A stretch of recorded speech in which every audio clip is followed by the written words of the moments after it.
Саламатсыңарбы, урматтуу окуучулар. Бүгүн силер менен биргеликте кыргыз тили сабагынан кээптин түрлөрү деген темада сөз кылабыз.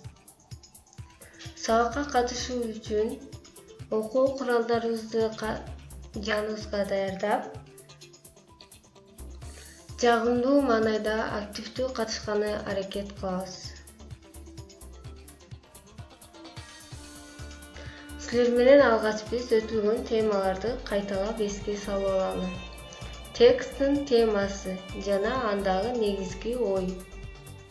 Мында тексттин эң кичине бирдеги сүйлөм деп аталат дегенбиз. Тема бул тексттин жалпыланган мазмуну, ал негизги ойду билдирип турат. Текстте сөз болуп жаткан нерсенин аты катары заттар, буюмдар, жаратылыштагы көрүнүштөр, адамдардын, айбанаттардын аты келет. Тексттеги айтылып жаткан ой-пикирлер сөз болуп жаткан нерсенин айланасына топтоштурулат дегенбиз.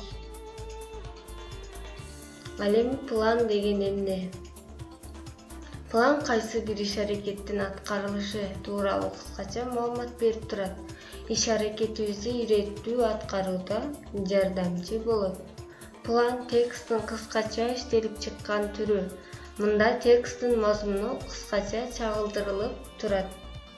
Ал эми тексттин планы тексттеги ойдун урунттуу учурларын көрсөтүү үчүн түзүлөт. Эми кээптин түрлөрү деген эмне? Кыргыз адаби тили ооз-эки жана жазуу тил болуп экиге бөлүнөт. Адам баласынын турмушунда бири-бири менен пикир алышып, ооз-эки сүйлөшкөн сөздөрдү ооз-эки тил деп айтабыз.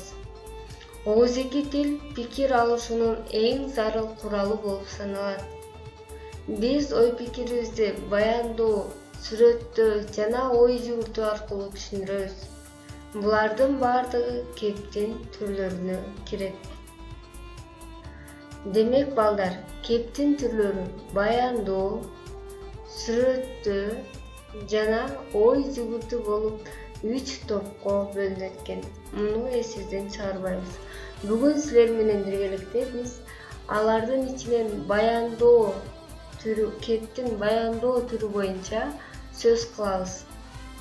Баяндоо турмушта болуп жаткан, болуп өткөн жана боло турган окуяны жаратылыштын кубулушун ирети менен кабарлоо.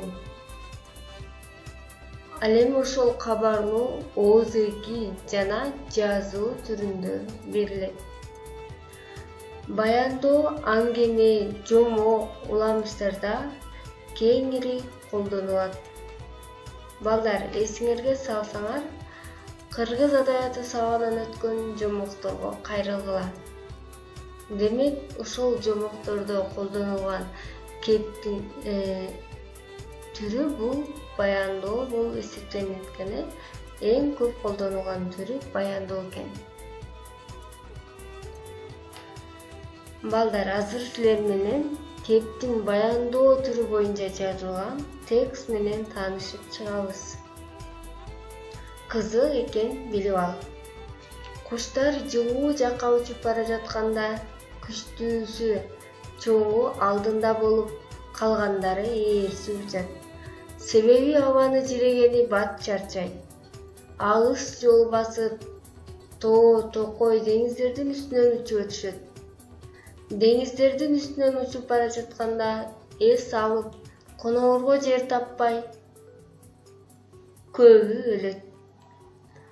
Окумуштуулар кичинекей алсыз чымчыктар чоңураагынын жолуна конуп алганын байкашыптыр. Жарадар болгон түгөйүн таштай албай, асмандан жерге боюн таштап өлгөн аккуу жөнүндө ырлар да бар. Ынтымактуулук жагынан булардан үлгү алса болот экен.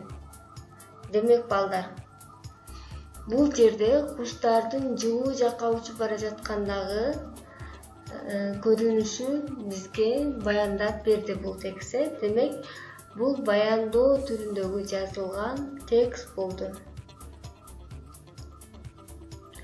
Балдар, тапшырма. Сүрөт боюнча текст түзгүлө. Оюңарды ыраттуу баяндагыла. Демек, бул жерде эмнелерди көрүп турабыз? Кандай жер? Бул жерде кандай окуялар болуп жатат? Табияттын көрүнүшү кандай? Демек, ошону баяндап берген текст түзүп жазат экенбиз. Ушуну менен сабагыбыз соңуна чыкты. Көңүл бурганыңар үчүн чоң рахмат. Кийинки сабак аркылуу көрүшкөнчө саламатта калгыла.